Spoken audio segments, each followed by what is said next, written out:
Baik, Assalamualaikum warahmatullahi wabarakatuh, anak-anak kelas 1 Digital Science. Hari ini Pak Roni akan menyampaikan sedikit rangkuman atau review mengenai pertemuan Kode Kido yang kemarin ya, pembelajaran Kode Kido bersama Kode Kido yang kemarin. Nah, yang utama yang kemarin kita pelajari bersama Mr. dan Mrs.-nya di Kode Kido adalah mengenai block repeat ya. Untuk block repeat ini ada mulai kita lihat di lesson 4 ya. Yang ini, lesson 4 ini Programming with Angry Birds. Oke. Jadi anak-anak kalau sudah menyelesaikan lesson 3, nanti bisa lanjut lesson 4. Coba kita lihat. Lesson 4 ya, kita buka. Ini videonya bisa kita lewati dulu. Oke, nah di sini kita akan mengenal mengenai block repeat atau pengulangan. Di sini Pak Roni pakai bahasa Inggrisnya ya, repeat atau pengulangan. Nah, kita lihat di sini kita punya si Angry Bird ya, dia mau ke tempatnya si hewan hijau babi ini ya. Nah, seperti biasa kalau kita kemarin sudah belajar di lesson 3, kita akan menghitung dia berjalan berapa kali. 1, 2, 3. Berarti kita pakai 3 langkah ke kiri ya. Coba kita jalankan. 1, 2, 3. Oke, ini Pak Guru ulangi lagi, masih di tempat yang sama ya.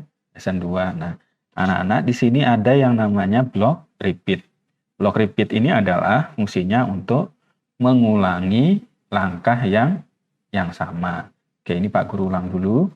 Nah, jadi karena ini kan kita ke kiri 3 kali. Nah, daripada kita taruh bloknya ini 1, 1, 1, 2, 3, ini bisa kita pakai block repeat atau pengulangan. Caranya bagaimana? Ini pertama karena kita sudah tahu ya, dia jalan ke kiri 3 kali, berarti kita taruh block repeat-nya dulu, kemudian yang mau kita ulangi apa? Yang mau kita ulangi adalah jalan ke kirinya ya. Nah, jalan ke kirinya berarti kita taruh di sini. Nah, kita mau mengulanginya berapa kali? Kita pilih di sini. Ini ada angkanya 2, 3, sampai 10.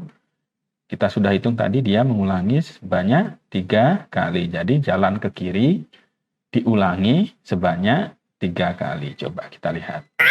1, 2, 3.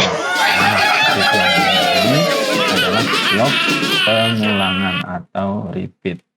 Nah, tujuannya apa, anak-anak? Kita menggunakan block repeat itu, tujuannya yaitu tadi, biar kita tidak ribet ya, naruh bloknya satu-satu, padahal kan bloknya jalannya sama. Jadi kita ulangi saja jalan yang sama gitu, tidak perlu ditaruh satu-satu seperti itu. Nah, kita lihat di level 3 ini, berarti si Angry Bird ini harus berjalan ke bawah ya, sebanyak 3 kali. 1, 2, 3. Nah, ini sama seperti tadi ya. Bisa kita ulangi karena kita tahu dia ke bawah 3 kali. Berarti yang kita ulangi adalah yang jalan ke bawah sebanyak 3 kali. Seperti ini. 1, 2, 3. Itu untuk block repeat. Coba Pak Roni lihat dulu level yang lebih jauh.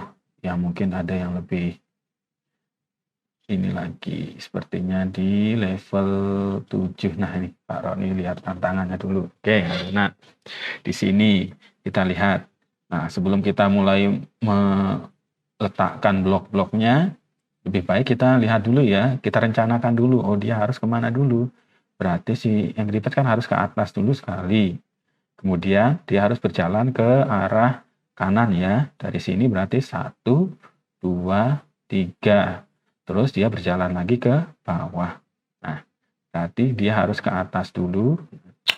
Terus anak-anak juga bisa ya, ketika sudah meletakkan ini bisa dicoba dulu. Oh, ini dia sudah sampai atas.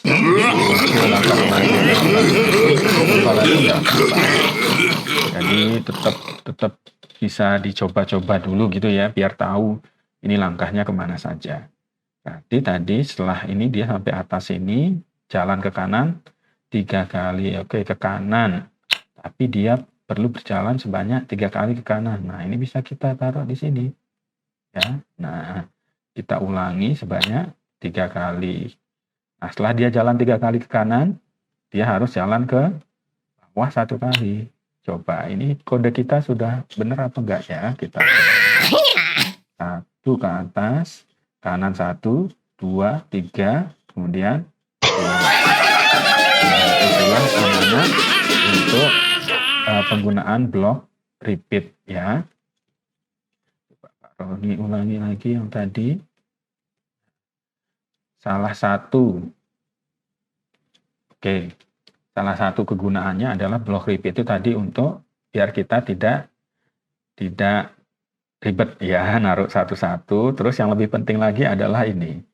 Kode itu semakin sedikit itu semakin baik anak-anak. Kenapa kalau semakin sedikit semakin baik? Karena kalau kodenya kebanyakan itu nanti bisa bikin komputernya berat ya. Nah, mungkin kamu pernah lihat komputer yang lemot atau yang nge-lag ya kalau mau main game gitu. Itu salah satunya adalah karena kodenya yang terlalu banyak. Jadi kalau bisa kodenya lebih sedikit, kenapa tidak ya? Kita buat kode yang lebih sedikit. Ini seperti di sini dilihat Pak Roni hanya menggunakan 5 walaupun dia boleh pakai 6 ya. Coba, kalau kita pakai langkah biasa coba tanpa block repeat. Dia ke atas 1, ke kanan 1, 2, 3 kali, terus turun lagi. Nah, ini kita menggunakan 6 blok ya. Dengan kode repeat tadi, dengan blok repeat atau pengulangan, ini tadi bisa jadi 5 saja. Nah, walaupun 1 blok itu juga ketika mungkin nanti anak-anak bikin program yang besar ya, yang kodenya banyak, 1 blok itu bisa sangat berpengaruh ya nanti untuk kelancaran programnya. Jadi kalau bisa sedikit, sederhana, kita gunakan seperti itu. Baik anak-anak, itu yang bisa Pak Roni sampaikan mengenai blok repeat atau pengulangan ini ya. Nanti anak-anak ini level-levelnya bisa dicoba sendiri, terus nanti blok repeat ini juga banyak digunakan di level-level selanjutnya untuk membuat kode yang lebih sederhana lagi. Karena nanti kadang ini ada ketentuannya juga, hanya boleh menggunakan berapa blok gitu ya. Walaupun sudah berhasil, tapi kalau bloknya kelebihan, atau ininya kelebihan, kodenya kelebihan, itu belum sempurna. Demikian dari Pak Roni. Wassalamualaikum warahmatullahi wabarakatuh.